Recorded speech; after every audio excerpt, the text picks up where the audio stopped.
Hey, I think we're live. Oh, someone got an alert. Oh, mute my watch here. Oh, the Geocaching Podcast is coming on here. I'm on the air. Putting my watch. Uh-oh, we got some feedback.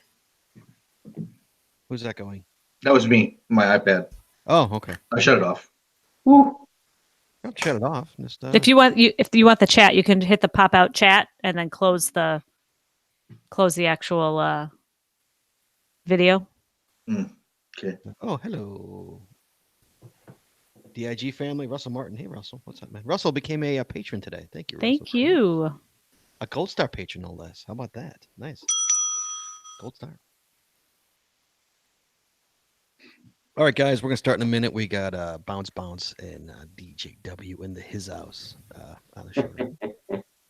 That's from the This is the actual Geocache days. The old Chicago Geocache Podcast days, DJW in the house.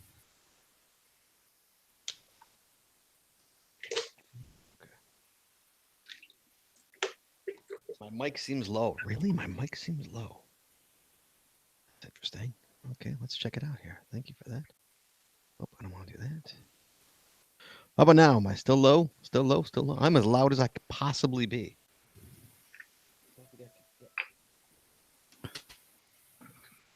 I don't think I can get any louder. He's Sound any better now? loud and he's proud. Do I sound okay to you guys? Sound good to me. Can you hear me? Fine to me. Sound normal. I've got everybody super low and me all the way up, and I'm still low. Man alive. All right, let's start this. All right, guys, we're going to start the show. I'm pushing the record on the audio.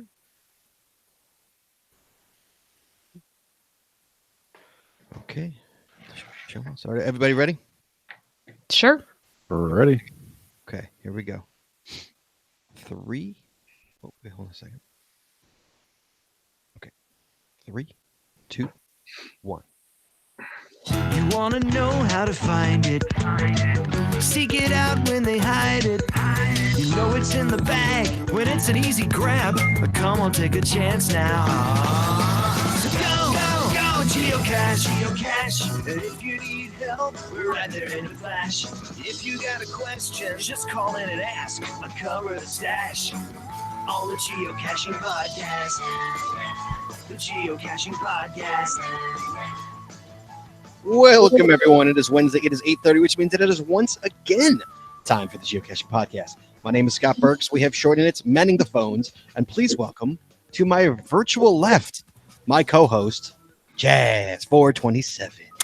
Howdy, y'all. Do you love gadget caches as much as I love gadget caches? If so, we've got a show for you. It's not in the show notes. That's right, because tonight's episode is 561, recorded live on May. Chad, it's freaking May. Recorded on May 1st, 2019, and it is Gadget Caches. Phone lines are open, so give us a call, 808-468-7924. That is 808-GOT-SWAG. But first, Chad, before we do anything, Mr. Chad. You want to talk about a toe-headed mule? Yeah, I don't want to talk about a toe-headed mule. We're talking about Patreon. Guys, it costs a lot of money to make this show work. We really use your help. Thanks to all our current subscribers who are out there. It's 50 plus. And our new subscriber, we got a new subscriber today, Chad. Today, we got Toe-Headed Mule. Mm-hmm. Toe-headed Mule out of Tulsa, Oklahoma. I've never been to Tulsa, Oklahoma. Chad, you ever been to Tulsa, Oklahoma? No, sir, I have not. No? I'm sure it's beautiful country out there in Tulsa, Oklahoma. I'm not going to be too far from there here at the end of the month. Oh, there you go. So, Toe-Headed Mule, sir. And hey, guess what, Chad? He's a Gold Star patron. I love me, my Gold Star patrons, man. Those are my favorite patrons. So, guys, anything you can would be appreciated. Patreon.com/the Geocaching Podcast. Patreon.com/the Geocaching Podcast. All right. Tonight's show is brought to you by Cachly. Cachly is an advanced geocaching app for iOS. It features powerful online and offline features, including filtered searches, offline maps, and offline saving of caches. Cachly has hundreds of advanced features that will make your geocaching experience just that much better. Get more info at cachly.com. That's CACHLY.com. Tonight, we're also sponsored by Logwork. Logwork are the creators of the fantastic logbook made with genuine Write in the Rain paper. The logbook's designed for the micro containers of the present and future, geared towards the hider who would rather go caching than do cache maintenance. Find them at logwork.com, LOGWERK.com. It is also brought to you by FTF Geocacher Magazine. FTF Geocacher is the magazine for geocachers written by geocachers. With 6 issues a year, FTF offers practical advice, hints and tips, cacher bios and milestones, geocaching events, trail tales, and all things geo-related. Find them at ftfgeocacher.com. That's ftfgeocacher.com. And finally, we are brought by the Max Suds Body Company. Max Suds Body Company makes handmade bath and body products from all natural oils and butters. Items such as Poison Bee Gone soap, which is fantastic soap, by the way, itch spray, which is also very good. I've used them both, and 2 scent choices of bug spray. All great for the outdoor enthusiasts like geocachers. At Max Suds Body, we have you covered from head to toe. Find them at maxsudsbody.com. That's MACSUDSBODY.com. And as always, you can find links to all our sponsors in our show notes. Chad, before we get to the huge show we have tonight, one more thing. We got an email here. We got an email from Towhead and Mule. He says, and this is for you, Chad. He says, what golf ball retrievers are you guys using, particularly Taz with his telescopic one? Now, Jesse and I were commenting about this on the last show. Was it last show or 2 shows ago? I don't remember. About this amazing golf ball retriever that literally fit into your bag. And so, Chad, do you have the Yes, I put the link in the show notes. It's an iGotcha 14-foot extendable golf ball retriever. If you get it from Amazon, make sure you get the one with the flip out head. They got one now with a head that doesn't flip out, and it isn't going to be oriented good for getting the caches out of the tree. So if you go to the one, you'll see it on the link. That one it is. And you can also email me, message me at Taz427, and I will reply. Actually, I had a couple people ask me about that since the last show. Dude, it's a good one, man. All right, thank you so much. There you go. We'll get the link in the show notes. You'll find the show notes once the show's up on the site after the show. You'll have the show notes for the wonderful golf ball retriever that we got there. Tonight, Chad, we are talking gadget caches. And you know what? When we talk gadget caches, it's I don't want to. These 2 guys that we have on both are amazing people. We have 2 cachers on tonight. When you think gadget caches, Chad, what's the first thing that comes to your head? What's the first person or first thing? First name, first person. First person, I think WV Tim. I mean, here's the funny thing. But if you're in the Midwest, that's not the first name that comes to your head. It's not the first name that comes. If you're in the Midwest, first name that comes to your head is DJWHouse. Is the first name, and he is here tonight. Dave, how you doing, sir? I am doing awesome. Awesome. Having a great week. Thank you, sir. And then, Chad, if you live in the Pacific Northwest, I bet you dimes to donuts, WV Tim does not come into your head. Bounce comes into your head. Bounce. Yep. And we have got Bounce, Mr. Chad, on the show. How are you tonight, sir? I'm doing great. I'm glad to be here. Thank you. And so we have got both these guys talking about gadget caches tonight. And let me, I just want to give some rep to these guys. Bounce was just interviewed on the Geocaching blog. So there's mucho credibility right there. The guy was interviewed on the freaking Geocaching blog. DJWHouse, his caches were just featured in not one, but the last 2 geocaching vlogger videos. So if you watch the last 2 of Joshua's videos and you're like, oh, those are some cool caches, this is the cat right here who did them. Dave is the guy who did them. That's why I'm having such a great week, I'll tell you. What an honor. It's a great honor to be featured, I'll tell you. Yes. So let's get into this. We're talking gadget caches tonight. Anybody out there want to talk to these guys, have a question for either of these guys, give us a call, 808-468-7924, 808-GODSWAG. You want a question for Bounce, you get a question for DJWHouse. Hey, just want to say, hey, thank you for these amazing caches that I found while I was at Geo Woodstock, or whether I was at West Bend, or whether I was in the Pacific Northwest. Give us a call. you can talk to them directly. But I'm just going to start talking to them because I've got questions for these guys, and I'm going to start right in. My first question to both of you, and what I'll do is I'll flip flop you guys. So first, bounce. Tell us about yourself and how you got started caching. So I got started caching in 2014. My wife planned a summer vacation trip down the Oregon coast and heard of this new game called geocaching. And I was like, what is geocaching? She says, it's treasure hunting with your phone. And I said, well, that sounds stupid. You didn't get it. You didn't get it. No. And so we did a few, and I was like, this is dumb. I hate this because, you find the ones in a bush that are all wet and soggy and gross, especially here in the Pacific Northwest. And we end up doing one on the way back from our trip that was actually kind of creative. And that's what really got me into it. Interesting. Dave, what about you, buddy?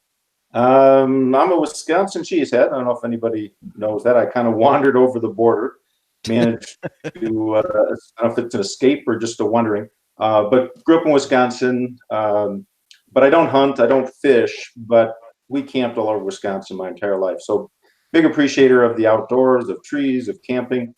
Dragged my kids all over the U.S. of A. in a camper, etc. So I've always been very, very outdoor centric and enjoy doing that. I'm retired. I know it's amazing, someone of my young looking age and skills, but I'm retired, married 42 years. God bless. Wow. Yeah, three kids all grown and raised. Thank you. The plus should be for Diane, not for me. She's easy. So. She puts up with you. Is that it? Oh my gosh, yeah. You'll find out for the hour here as we go. So, somewhere back in 2011, before Christmas time, I think my wife and I were going to get bikes for Christmas. This is sort of the origination story. We're going to get bikes for the summer because we were going to get out and ride and enjoy the bike trails. We used to drive around Door County and stuff like that. Really enjoy that. So we're going to get some bikes, and I'm always one who likes to buy gifts for my wife at Christmas that are easy because I can't think of much anything to buy half the time. And so, it's like we're getting bikes, so I'm going to get a GPS. So I purchased a GPS for Christmas. We got it going, started looking at it, and then there's this little weird app on there that's geocaching. Sure. And I never heard of it, never understood it, played with it, started talking to people. Next thing you know, there's cachers coming out of the woodworks that know about it.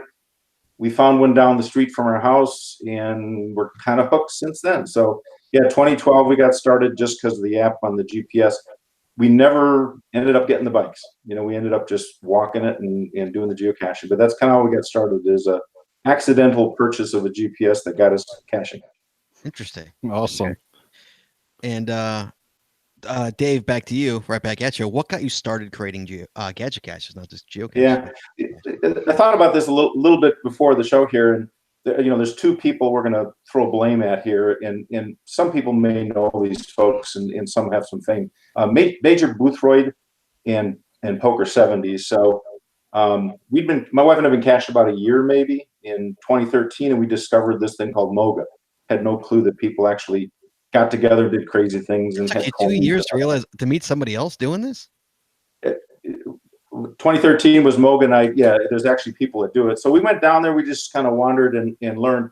And we went to lunch at some tiny little pizza place in Shelbyville, and look at the GPS. And heck, there's a geocache in the back of the pizza parking lot. So we went back to the pizza parking lot. There's a lawnmower shed, whatever you want to call it, back there. And inside was one of his Major Boothroyd's. He called it Q's 2013 Moga cache. And by the time we finished with the chopsticks and the locks and everything else in it, this was like a 5-stage gadget cache. We were just walked away in awe of, what was a gadget cache. That was sort of our introduction to it. And then maybe 6 months later, we're doing the Angry Bird series. And if anybody knows that one from Poker 70, great little birdhouse gadget caches all the way down the road. And we hit one, pushed a button, a doorbell went off 30 feet away, kind of a thing. Sure. And I thought that was cool, except I had a doorbell that I bought in the bin at the hardware store, in the cheap bin of the hardware store, and had intentions for months to make a geocache out of it. So when I saw he was doing it, I said, I got to get off my butt and put this into a geocache. Made my first geocache, and interestingly enough, I named it Wired 01. Listen, so I'd already started numbering them. I mean, basically, I knew I was hooked. As soon as I started putting electronics into the field, I was hooked. So Poker 70 and Major Boothroyd, I give them all the blame for getting me started. Okay. Jess, you want to say something? No, I totally agree. You and I actually found that Q's Moga 2013 cache. Yep, it was late at night and it was in a shed. And I remember thinking, we cannot go in this shed. I remember that. And once we got inside, it was like, oh my gosh, Yes. this is amazing. Yeah. Okay, that was that's the inspiration. Yep, It that was a absolutely great is. one. And the Angry Bird series, a fantastic series. Those were really fun too. Bounce. What got you started creating gadget caches, sir? Well, after finding that one that was creative on our way back from our trip, I started thinking about it because luckily I have access to a lot of properties, commercial properties to put stuff at. I can mount stuff, wire it in, power it, all that stuff. And then we went to the block party in 2015 and saw a lot of the stuff they had there that Goblin Dust, I believe, made.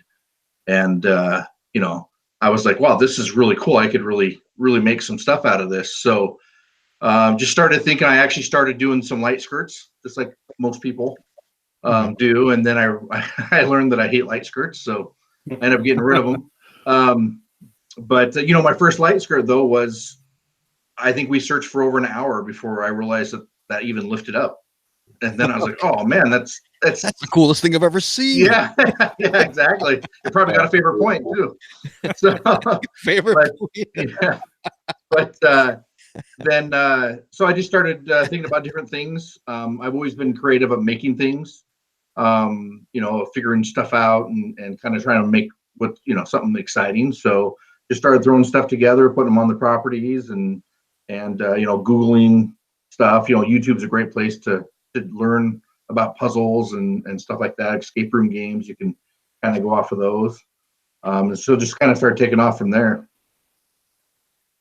And here's a funny thing, guys. Obviously, I have my show notes in front of me, and I see my questions and their answers to my questions. And I found this a little interesting here. My next question was, and I want you to both answer really quickly. This one question I have for you. The question was, what do you do for a living, and does it help you creating gadget caches? First, bouncebounce. What do you do for a living? I'm a building engineer. Okay, Dave, what did you do for a living? Electrical engineer. I think we're getting a trend here, aren't we, guys? A little bit of a trend here. All right, so bounce. How does what you do for a living help you create your gadget caches? Well, I guess because I like taking stuff apart and messing with it and putting it back together or fixing it. I know how stuff works. I guess that helps quite a bit. Just imagination. I think most engineers have a great imagination and can kind of just look at something and be like, hey, this can, I can make this into this and do this with it. And we tinker with it until it actually works. And if it doesn't, I have a pile of a whole bunch over here that, it's sitting there until they get to where I want it to be. They need to be perfect. I think that's another issue with an engineer. If they're not perfect, they don't get put out. So, that's pretty much it. I just enjoy tinkering with stuff, creating it and using your imagination. Okay. That resounds a little bit with me. I always remember the expression, shoot the engineer so you can ship the product, because engineers never want to stop engineering things. Nope. What about you, Dave? Electrical engineer, retired at this point. And I just thought it was funny, the whole question, because back in the 1980s, I was, young engineer designing automotive products. And we just started using kind of a new thing that was out, which was a microcontroller. It was like a microprocessor controller. And that's exactly what a lot of these smart caches are using today. So in the 80s, basically my job was to take something like an Arduino, communicate with switches and motors and valves and stuff like that in a car and make it do things, display things and so on. And here I am 38 years later doing the same thing, except I stick them in the woods. So it's kind of funny that I'm really doing what I did when I started out my life as an engineer. and it's awesome. I mean, you never do enough design work in your younger years, and it's just awesome to be able to do that same stuff now. It's cool.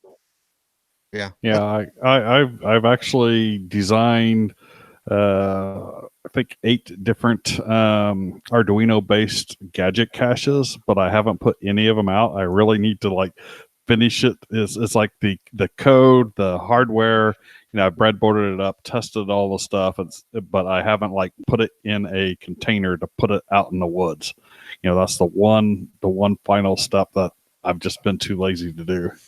Right. And it's kind of funny. I mean, I'm an electrical engineer, so the electrical stuff is the stuff I know how to do well. Mm-hmm. I work very hard and struggle to do the mechanical side, to just put a box together and have the roof stay on and get it to mount and things like that. So, I've got the same thing. Packaging is my challenge more than the electrical side. Yeah. Same here. But you package them so well, Dave, the way, you make it like, I can't remember. We did one of yours and it wasn't a fake birdhouse, maybe a fake bat house, but you put like only specialty for a certain kind of, I can't remember what you put on it. But you make these really official, like these official stamps on it and all that. And if I didn't know what it was. My career evolution, this gets even more anal retentive. My career goes from being an engineer where you can't finish a product to ship it, to being a quality director and manager where you make sure everybody else can't ship their product until it's perfect either. So I do spend a lot of time grinding on figuring out how to make it and make it stay working. And I've been pretty lucky. It evolves, but I've been pretty lucky on the quality of the mechanics when they get out there, kind of thing. Right. Hey, bounce. Yeah, no, I think I'm actually the opposite. I can build any container you want or put anything together you want. But when it comes to some of the electronics, that's the tougher side for me. Really? That's interesting. So yeah, which is great. I think we actually both belong to a group, the Gadget Cache Builders group, and the nice thing about that is we help each other out in the fields that we're strong at. So it makes sense. You being a building engineer and Dave being an electrical engineer, and it kind of makes sense, on what you're talking about. I know all these are your babies, of course, but bounce. What is the favorite cache you've done? Of all the caches you've put out, what's your favorite? The favorite one I've done is Johnny Throne Room. It's called, I think, Johnny's Throne Room. It's your cache, right? Yours? No. The one that I've done. The one that got Cache of the Week last week. It takes 3. Okay. So the one that takes 3 to 6 people. It takes 3 to 6 people to cache? Yeah. Oh, that's just a jerk cache. Yeah, or 9 midgets if you aren't very tall. So, no, but 3 to 6 people. There's 6 buttons you have to push at the same time to get the cache, and the cache will open automatically. Oh, that's awesome. So, really? And you have to find the button somewhere around a building. All right, tell me about it. What'd you have to do to get it to work? Wired up. We spent. I actually ended up doing this one with Goblin Dust, who's a great Gadget Cache creator. Here in Seattle, and we spent about 8 hours just running wire. Are you kidding? Yeah, it's all underground through conduit under the concrete and asphalt, so you don't see it. The buttons are in poles that are about 15 feet apart from each other, so there's no way to do it. And you can't use tape or rubber bands. I've had people go there and try and cheat it, and you can't do it. It's double sticks.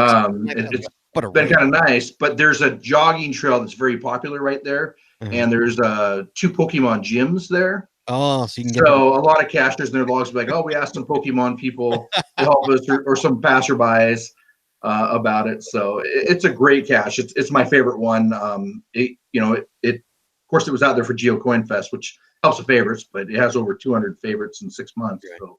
And Jesse, would he need a permit to get that wiring work done? Oh my gosh! Low voltage. Low voltage requires a permit where I work. No. How many permits would he need, Jess, for? It runs off a 12-volt battery, so it's a 12-volt solenoid lock. So all you have to do is complete the circuit and it'll open. Wow, that's pretty amazing. Dave, what is your favorite cache? Oh, I can't pick one, baby. Which child do you want me to take? Actually, I got 3 of them I want to mention for different reasons. So we talked about the TARDIS a little bit earlier. I mean, That's Dr. Doolittle, his imagination, his ideas, all that stuff. But to collaborate and participate with that one's got a special place in my heart as we'll call it my stepchild. It's got a lot of people might not know that is also your cache.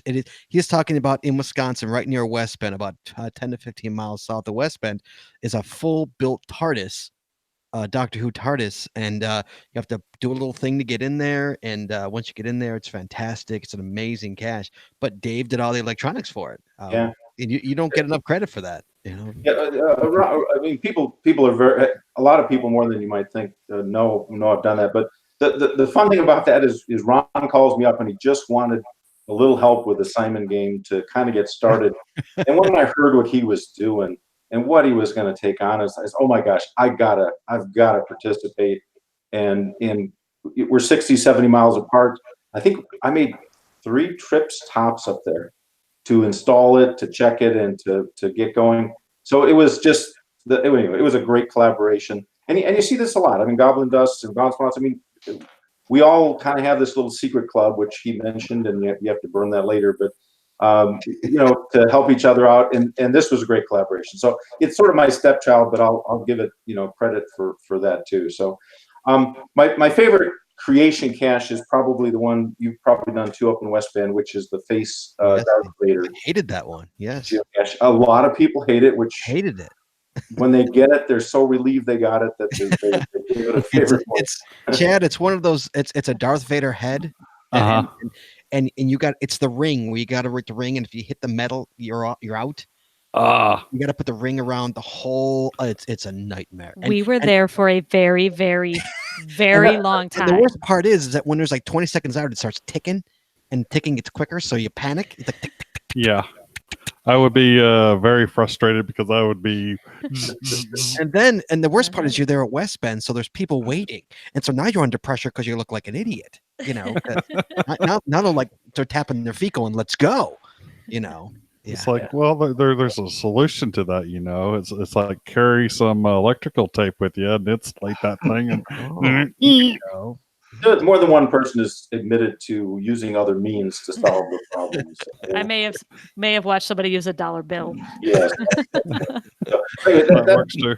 That's a big favorite just because everything came together. The sound, everything just sort of worked, kind of. So that's definitely my gadget cache that I love the most. Yes. But I do have to give honorable mention to it's Wired 08 Beverly sounding board. I don't know if you've done this or not, but electronically, all I did was take the battery out, solder on 2 wires, and put in a bigger battery. That was the entirety of the electronics on a little gadget. But why I like this one so much, it was all about making a cool game. And so it has nothing to do with electronics other than there's a little box that makes noises.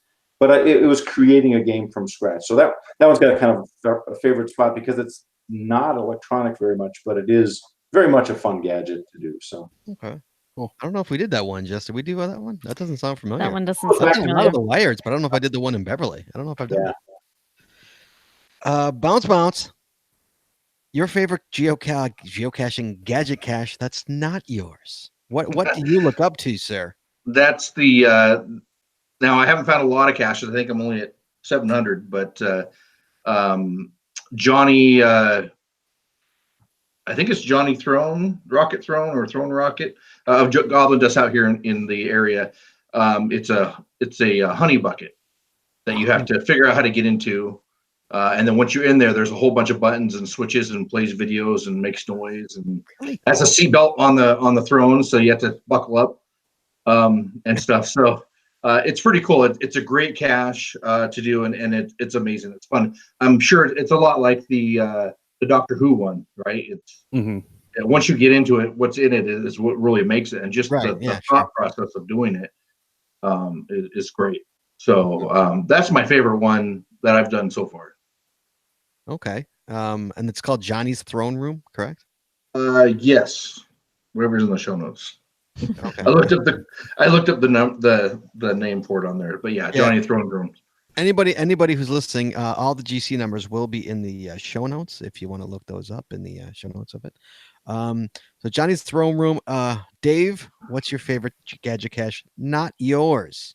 Yeah, I tend, for the oddest of reasons, not oddest, but I tend not to like electronic caches. I mean, I love them. Really? I mean, I love electronic gadget caches, but it's easy to look at them and get distracted by how it was built, how was the construction. For you, how- yes, probably. Yeah. you start dissecting it in your mind, kind of thing. Sure. So I picked a cache here that was sort of the one that had Diane and I just laughing and laughing and laughing the most when we did it. So there's a gentleman in North Dakota. We were on some big loopy camping trip like we tend to do. And I think the owner, if I pronounce it right, is Tricassius or something like that, sort of a dinosaur cacher, I don't know. But he had amazing, cool gadget, non-gadget, just awesome geocaches up in North Dakota there. And there's nothing else to do much in North Dakota sometimes. So it was, we were running around doing caches. And we hit Strongman at the fair. So between two farm fields, there's a row of trees blocking the wind. And I went in there. This thing is, taller than I am. The hammer probably weighed, 25, 30 pounds. And it's one of those, you whack the thing to ring the bell at the circus type of cache. And we're pounding and pounding and pounding with the hammer to try to get this log to pop out. And finally, I hit it hard enough to get the thing to pop out. It goes up 3 feet, and then it goes right down 3 feet, right back into the tube. We just and by then, I'm getting a little worn. But hey, we eventually did the thing, where no, do it again. I almost got it. Right. And eventually managed to sign that one. But it was just hilarious to see. I don't call it the boldness, but a 6, 7, 8 foot tall geocache gadget in the woods. And to be able to operate like that, it was just hilarious. So anyway, I like the mechanical ones, and that was definitely one that gave us the most likes. Okay. Bounce. What inspires you when it comes to creating gadget caches? Where do you get that inspiration? I look at some of the caches that you've done and that Dave has done, and I couldn't come up with this stuff. What do you mean the inspiration? Like what makes us think of the idea for that cache? What inspires you to come up with these kind of caches? Where does that come from? Just trying to do something different, something creative, and something fun. I mean, the biggest. I don't know exactly how to say it, but the biggest inspiration to me is to create them is logs. That's the whole reason. If I create a good experience for people, and that's what I look for when I'm doing it is what would be what I'd want to find, right? Well, how would I want to find it? Is it going to be fun? What kind of experience am I going to create for other people? And it just kind of starts from there. My ideas, where I get them from, I don't know, just early in the morning driving to work at 2, 3 in the morning, I just start thinking, hey, that's the best time for me to think. And I just come up with different ideas. I like, using microcontrollers for some of them. I do a lot of the puzzle boxes are one of my biggest things that I do, those discoverable puzzle boxes. And just kind of, hey, what can we do here? What will blend in? Just different things. I don't know. It's kind of hard for me to explain where I come up with these ideas at. Well, what is it like for you saying that you love that you one of the main reasons you do it is for the logs and you love reading what people have to say about it? What happens when you get a TFTC log? It can be frustrating. I mean, you spend a lot of time on it just to get a TFTC, but it happens quite a bit. But all the great logs make up for it, and that's what it is. I love to hear about the experience that I create, and I think most gadget cache creators, that's what we look forward to. Every time I get that log come in, I want to read it. So sure. I think I got 30 logs today, and I just sit there and love reading them. Right. So that's the enjoying part about it, or what I enjoy about it the most. To either of you, and Dave, before I get to you, I want you both to answer this question. What happens when you get a DNF? When you get a hey, I couldn't figure it out. I couldn't, I couldn't get it to work. How do you guys respond to that? Do you like, oh well, no, next guy, or does it make you think about it or anything like that? What's your thought process on that? Can I pitch in first here? Yeah. So on my phone, I have for every geocache a canned set of hints where it's appropriate that I can text out to the person. I don't want anybody to ever not get the cache, And so I've got a set, and I don't know if I'm in violation here, but you see Joshua saying Mississippi, Mississippi when he's doing the knock cash Right. in the video. Well, on my hint list, and I'm not sure how deep you went into it, but basically it explains other methodologies to do timing, and one of them is using Mississippi Mike, whatever. So I hate it when somebody DNFs a cache, and after I've typed about 30 of these things in text, I just finally wrote them at my leisure, and then I say, if you want some help, here it is, and I send them about 4.5 pages of notes to help them get through it. I want them to succeed. I so want them to enjoy the experience. Well, one thing also Dave also you legitimately put your phone number on every cache. Yeah, absolutely. He's got his phone number on it. Yeah, which is kind of funny because I've called him. What about you, Bounce? How do you feel when you get a DNF on there? Well, first of all, Mike, that's impossible. It's bolted to the building. It hasn't gone anywhere.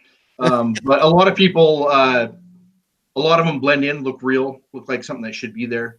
Yep. And so they don't want to touch it. That's why if you look at some of my photos, I actually have the cache logo vinyl printed on the front of them. Oh, do you? Or GC number or the actual? The GC number, but no, I use the, I don't have one here, but if you look in my Instagram, you'll see it's the traditional cache logo on there. But I want you to find it. So I actually, sometimes it can be a little intimidating going up to. So I've only done one of bounces, but it was like going up to somewhat like a loading dock area, and you're like, is this the right place? Should I be around the side of the building? Kind of feeling when you're getting up there, and then you see the logo, and it's like, wow, there it is. Okay, now it's time to figure it out.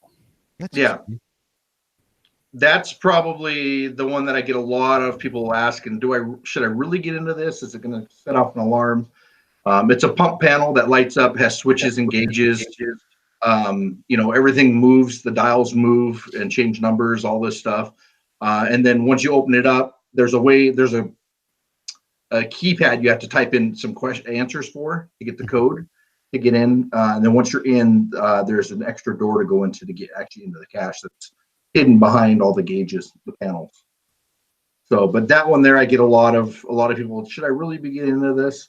It's in a loading dock outside Tesla, out there in Bellevue. But I do have a sign above it that says, I think this is a warning: geocache below. Right. Oh yeah, something like that. And then you got your phone number on there on the cache page as well, which I did call you.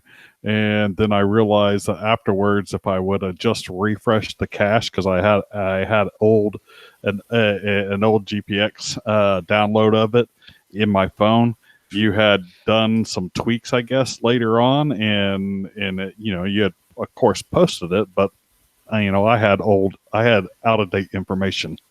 Yeah, I update mine quite a bit, but yes, I do put my number on all of my caches because I want you to find it. Yeah. I'm not one that wants to make it so hard that you can't find it. To me, that's not enjoyable. And I want to make sure you enjoy it and have fun. So you both do it. That's nice. That's a nice touch for both of you to do that. So I always thought it was funny that Dave put his phone number on every single cache that he had. I was like, oh, okay. I actually called him once because it was like 10 degrees outside, and Jesse and I are in the woods going for one of nobody goes at 10 degrees, guys. And the cache didn't work because it was 10 degrees. 10 degrees because no one ever does that. Yeah, no one does Dave's caches when it's 10 degrees. I guarantee you, we're the only ones who do. I go to freezing. That's all I worry about.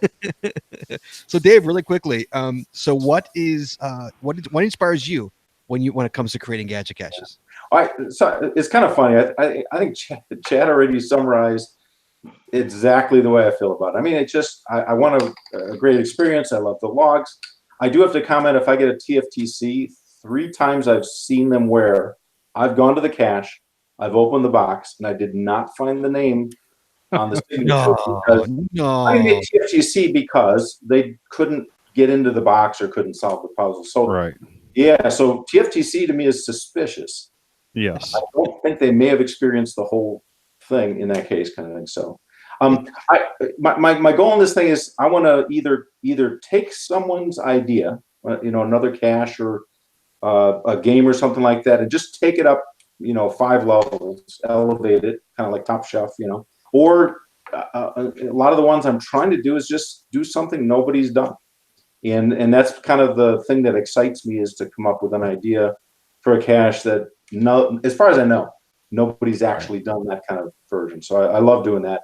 And I love the logs. I read every one. They're so appreciated. They really are. I gotta write nicer logs to you then. I usually just I can cut and paste your log too, Scott. cut and paste my logs to you. I almost speak it verbatim when you. I leave it to Jesse to write the good logs. Yeah.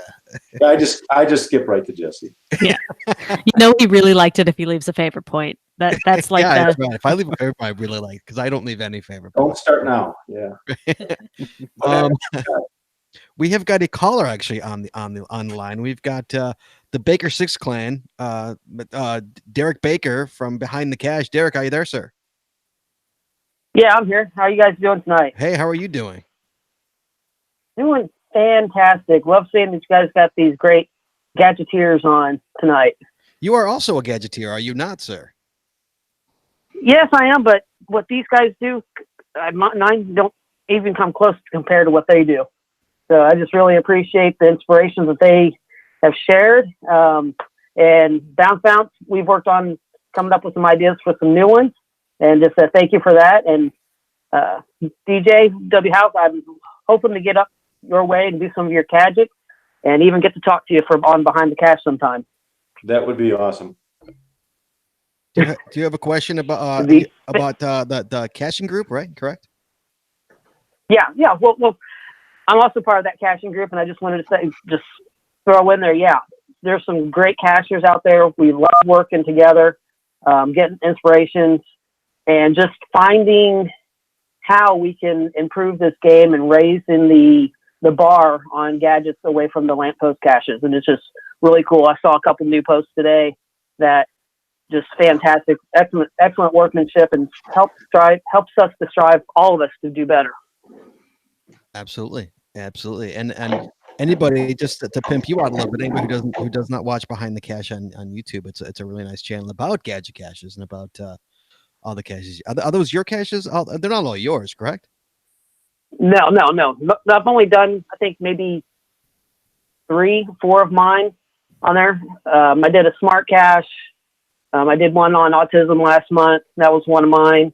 And I did like a gadget cache repair, and I did built a new gadget cache. Those are the only ones I have on there. Everything else is somebody else's.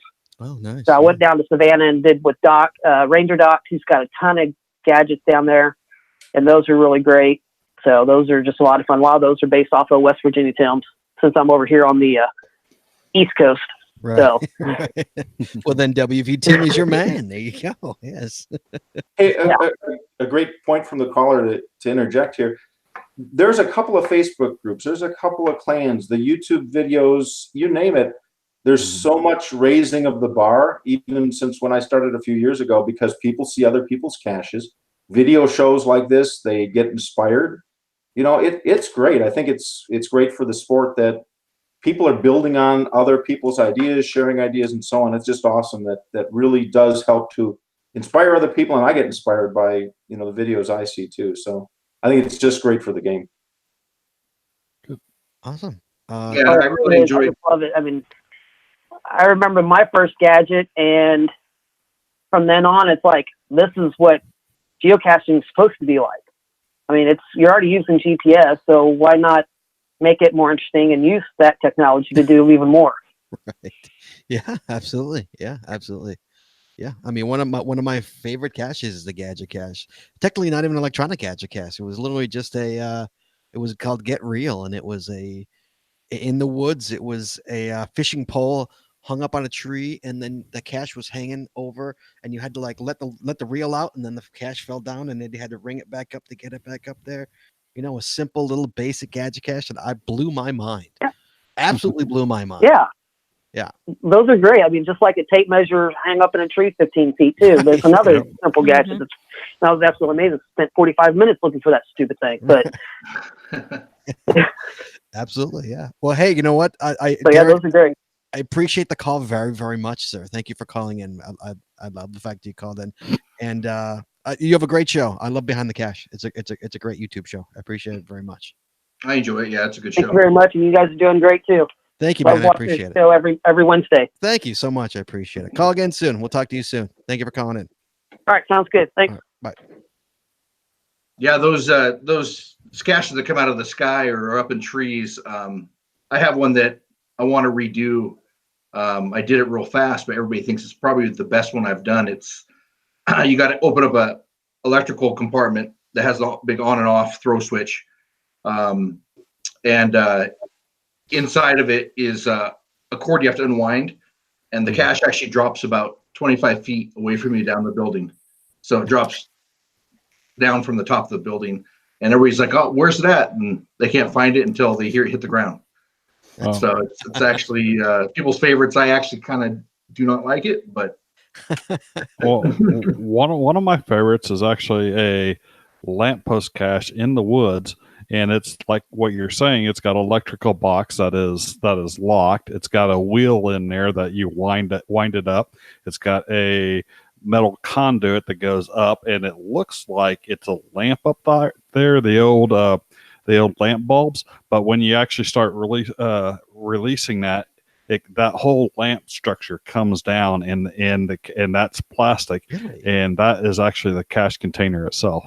So really cool. Wow, The that's best LPC I've ever done.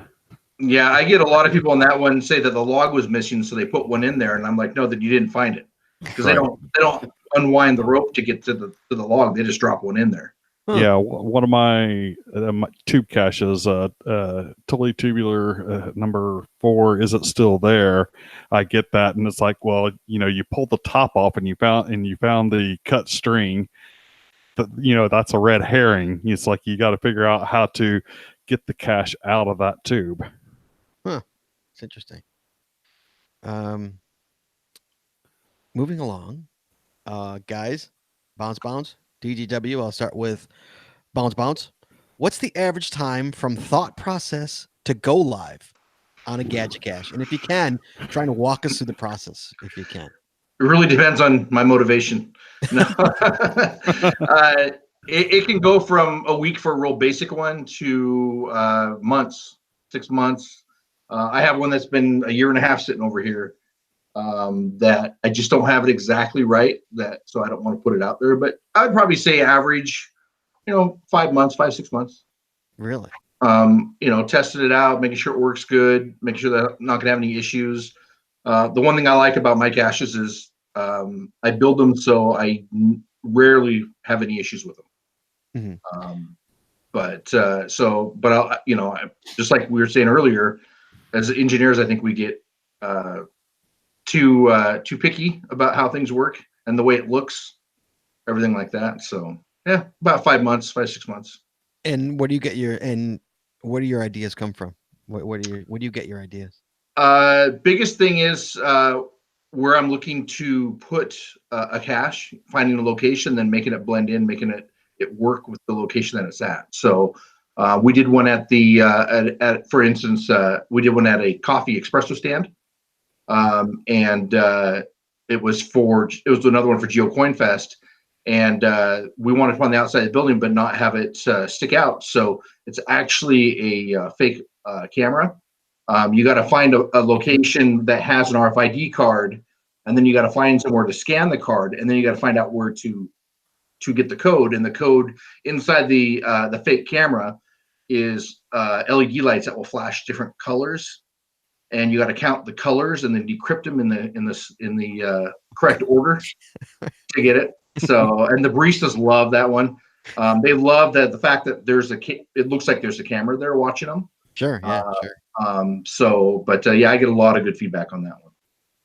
Okay. And do you usually just work on one at a time, or is it more than one at a time? Like I said, I have all the ones sitting in the corner that I'm not, 100% happy with, and then I'll think of another idea and jump on that, and another idea and jump on that. So, and I do a lot of puzzle boxes, so I have puzzle boxes to throw, taken apart here and there, and they're not all electronic. I did one for the lab adventure that's, and I've seen this before, but it's just a 4-inch ABS pipe that has a sign on it, a custom sign that has 4 40 feet of chain in it, right? And you got to pull the chain all the way out to get to it.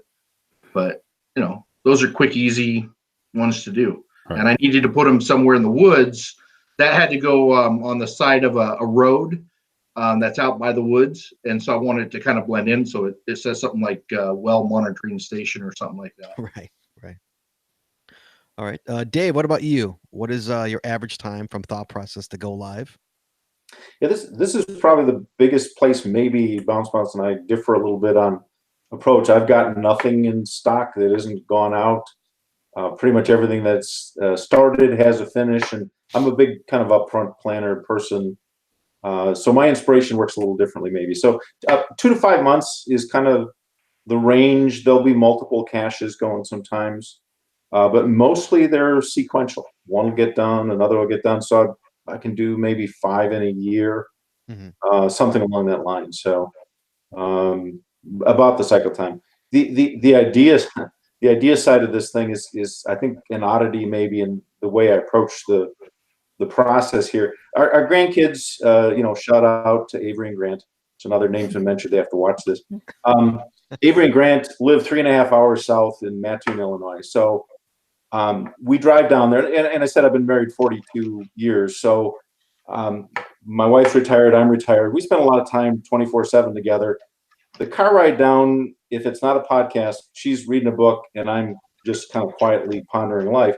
But there's 3.5 hours of thinking about geocaches and gadgets, and I don't know how it happens. It just seems like it starts churning. And I started to think a little more about it. It's probably the best thing. I can't write anything down.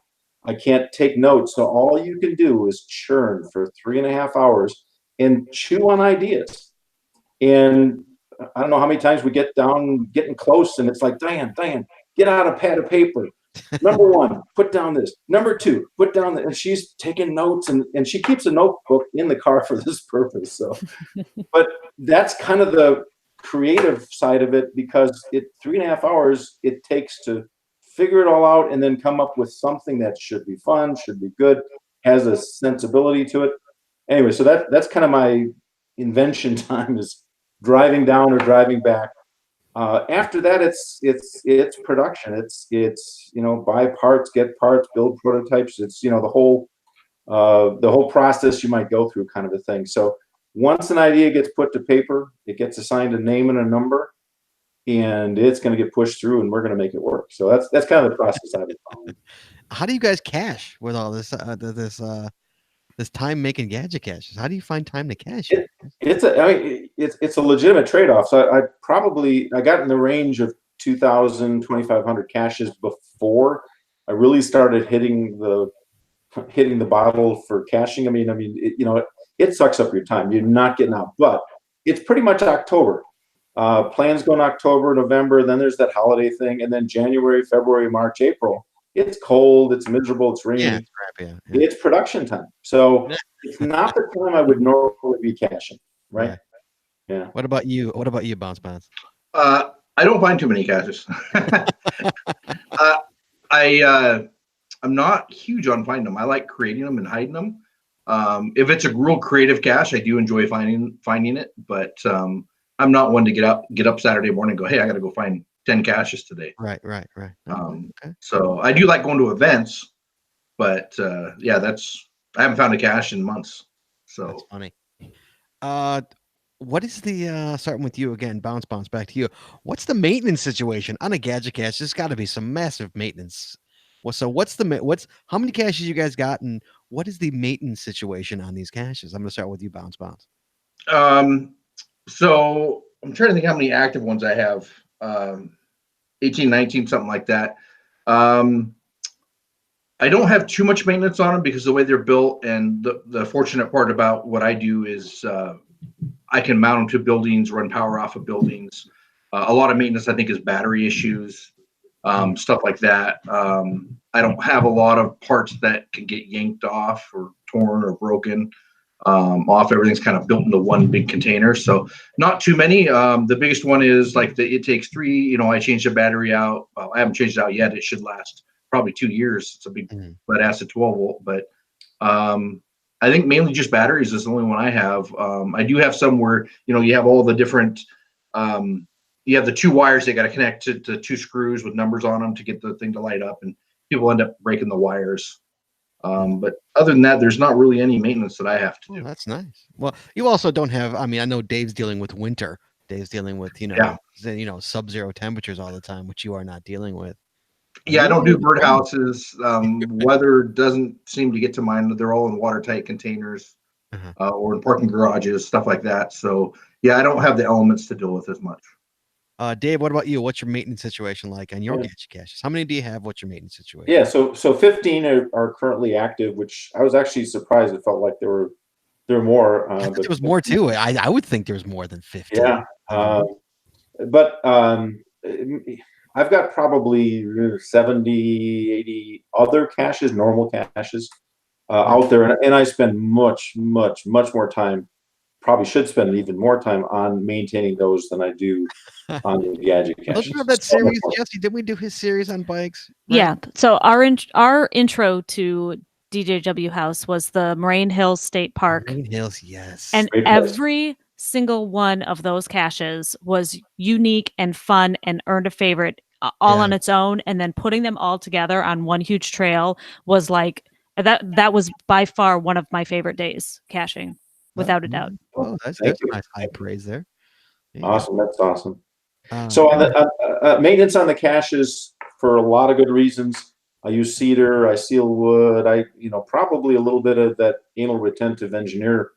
I didn't want to maintain and manage them, and so made them as bulletproof as I could, that kind of a thing. So I guess below zero doesn't help you when it's 10 degrees out. A little below zero. It's designed for a little below zero, but not 10.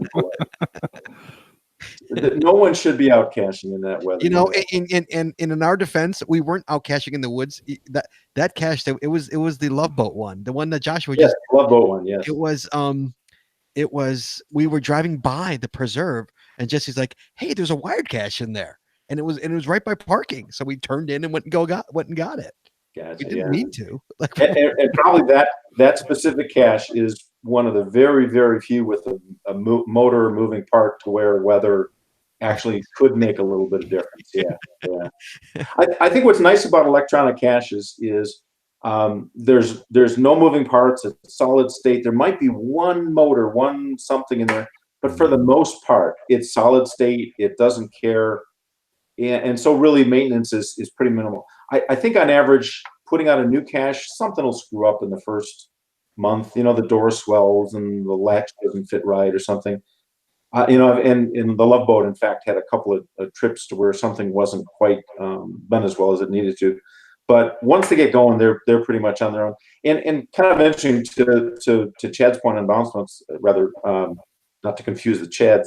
The batteries. I do this for call him Chaz. Chaz. 2 to 4 years is probably what I'm trying to do on batteries. So even West Bend, you get 500 people go through, check the batteries afterwards. They're good for another 5 years yet. So, anyways, the engineer in us basically says, I don't want to have to maintain and manage them.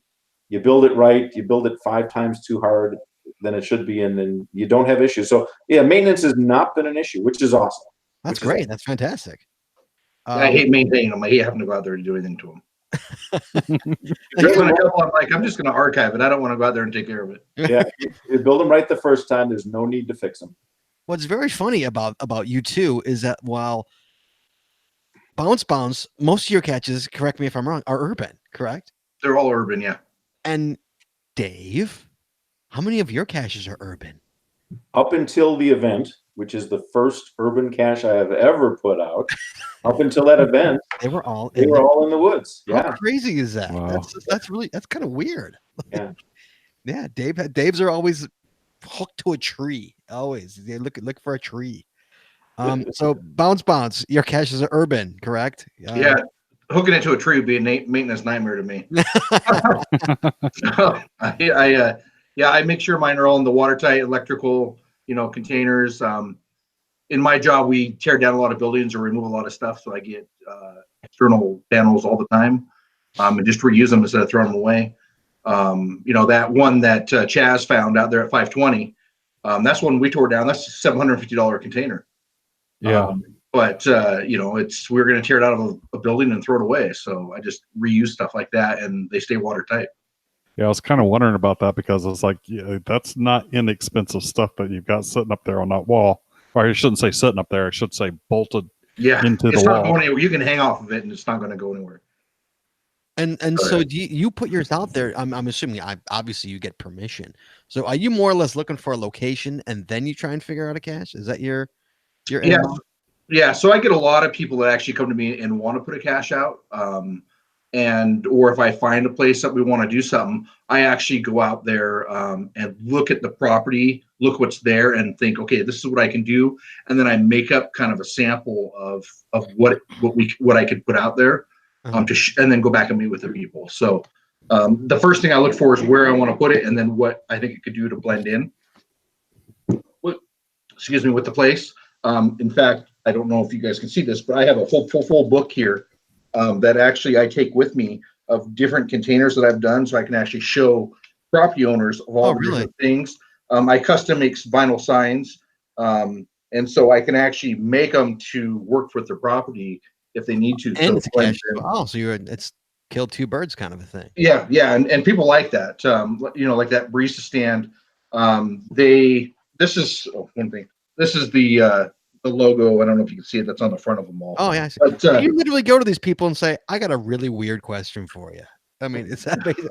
How do you come up to these people and be like, "This is going to sound really stupid, but can I put a cache here?" I do. I talk to them, and I tell them about what it is. It's a great thing for families to get out and brings people. A lot of commercial properties that are retail. They want to. No doubt, you're bringing them to your store. I mean, right. How many people have said no to you? How many times you gonna get out of here, kid? You're an idiot. Not very often. It's taken a lot of time for some of them to meet with owners. Sure. Sending emails back and forth. But like we did one at a fish hatchery that has 5 different waypoints, and there's electronic boxes at each one that you open it up, and there's a keyboard and a screen, and you ask you a question. You have to find out somewhere on this big giant board the answer for it, and then it takes you to the next waypoint and the next one, and then finally the final. And so the hatcheries like that. They use it for their summer program, so it's another way to sell it, so that they can use it. They have the summer programs for kids that use the exact same thing. Nice, cool. That's amazing. Yeah. I'm so lame. My hides all suck. They really do. And I do a lot of lab caches, and same type of thing. When we ask for places, when we do events to do lab caches, take in what we have and show them. And if we're putting it in, since it's a lab cache, you can put it inside the business. And I can't promise. If we do a coffee shop, I can't promise that someone's going to buy something, but the chances are, you're going to get 3 or 4 or 500 people through here. Someone's going to buy something. Sure. Right. There's something in the chat room. Someone asked, "What are Gadget caches under? Are they listed under?" They're listed under puzzles, are they not? You guys do them under puzzles? Well, it depends how you want to put it. I do a puzzle attribute on mine, Right. but a lot of people here don't like to find puzzles or mysteries. They like traditional caches. Mhm. So I just keep mine all traditional with that puzzle attribute. Really? Yeah, I found them listed mainly under traditionals, but also I found them with multis and puzzle attributes as well. Dave, what are yours? If I have a choice, I mean, if it doesn't need to be not a traditional, it'll be traditional with a puzzle attribute. Some people don't want to go for the mystery caches. So it's a quote unquote could be a mystery cache, but as long as the log is located right where the device is located, it's a traditional with a puzzle. Interesting. So I just find people are more likely to stop and join in than if they see the question mark. No, some are question marks because they need to be, because there's other attributes. Yeah. Interesting. I know cachers. I know cachers that will not even look at it if it has the question mark on there. It's like, nope, not gonna waste my time. That's I used to filter those out right away. Guys, we are coming near the end here. Anything else, Bounce Boss? I'm gonna start with you, sir. Anything else you'd like to share with us tonight? No, I mean it's love to inspire people to get out there and create them. I have a lot of cachers that get a hold of me because they want to create some caches. And I'm always willing to help people do it. The more exciting caches we can get out there, creative caches, they don't have to be electronic. They could be, really simple caches that get favorite points. The more we are out there, the better it is for the game. Sure. So, I've always given out my Instagram. They can hold me at Instagram or email and ask me any questions they want. I've sent them pictures and diagrams, and, I'll help people. I'm not going to build it all for you, but I'll help you do certain things to do it. I just want to see more creative caches out there. Absolutely. All right, Dave, anything else you'd like to share, sir? Yeah, real quick on Bounce Bounce, same thing. People are asking, I'm sending them schematics, parts, bits, and pieces. It's great to see it grow in the way it is. The one kind of odd thing I wanted to share here is my wife loves Gadget caches, but Diane hates my Gadget caches. She's not a big puzzle fan. So I just wanted to pass on one of my overriding inspirations is one day I'm going to make a geocache that my wife will love. It's going to happen. I want to just say there's one in the garage right now that she actually said, I kind of like it. She actually give you I am thrilled. This is progress. So when I can get to where sort of a puzzle hater, she loves mechanical Gadget caches like crazy, but she's not a fan of my electronic ones. One day I'm going to get her to love one of my caches, and then I'll retire again, kind of a thing. No. All right, well, bounce, DJW. Thank you so much for being on the show tonight. It was a pleasure. Our pleasure. On here, yeah, Dave, I love finding your caches. Bounce. I will get out there one day, and I will find. Trust me, Jesse will make me spend days finding your caches. So we will be out there someday finding your caches. I promise you. Great. Thank you so much, both of you, for being on the show. We really appreciate it. For Mystery May is what we're in here. We are in Mystery May, and we're going to be doing mystery caches all month.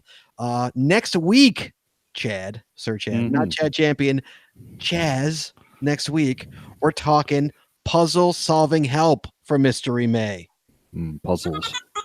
Puzzle solving help. This is all Chad, guys, because I am no help when it comes to solving puzzles. I'm not a puzzle guy. Jesse's a puzzle gal. I know Chad's a puzzle guy. He likes Chad. How many have you already solved for? I think it's pushing 900 now. That's insane. 900 is done. So next week, you need help solving puzzles? Are you bad at solving puzzles? Guess what? Next week, puzzle solving help. Chad's going to be your go-to guy. I've already seen the show notes, and it's ridiculous.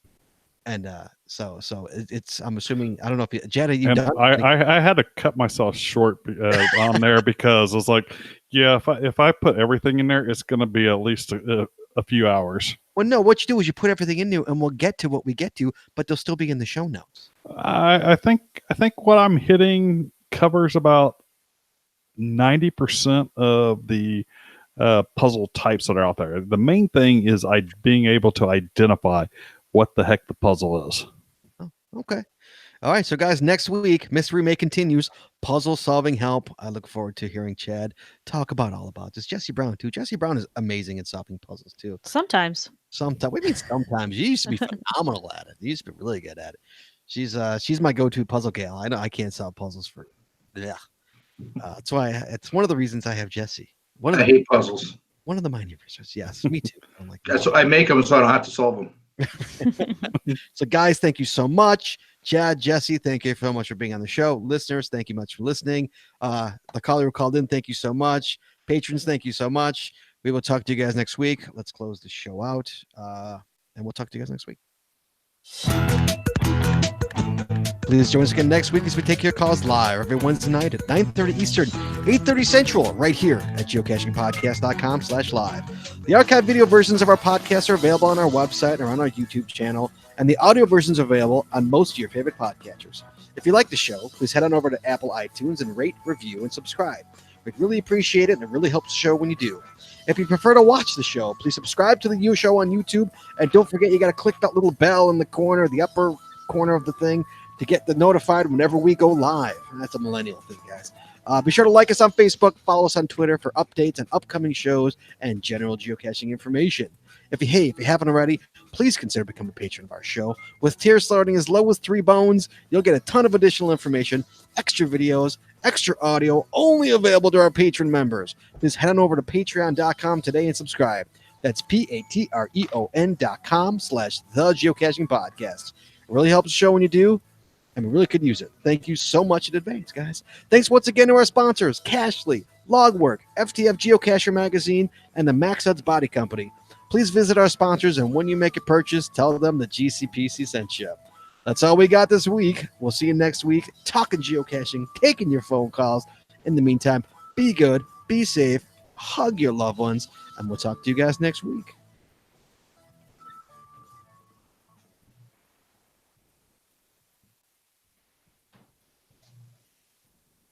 We're clear. There you go, boys. Hey, we got it all in an hour. How about that? A little over an hour. Awesome. That was fun. I can see why you do this every week. Yes. There we go. We're still live on the video. So, guys, everybody who's still in the chat room, thank you so much for joining us tonight. And next week, puzzle solving, guys. You want to be here for this. Chad's the master puzzle solver. So we're going to give you tons of tips and tricks. So we'll talk to you guys next week. Thank you guys so much. All right.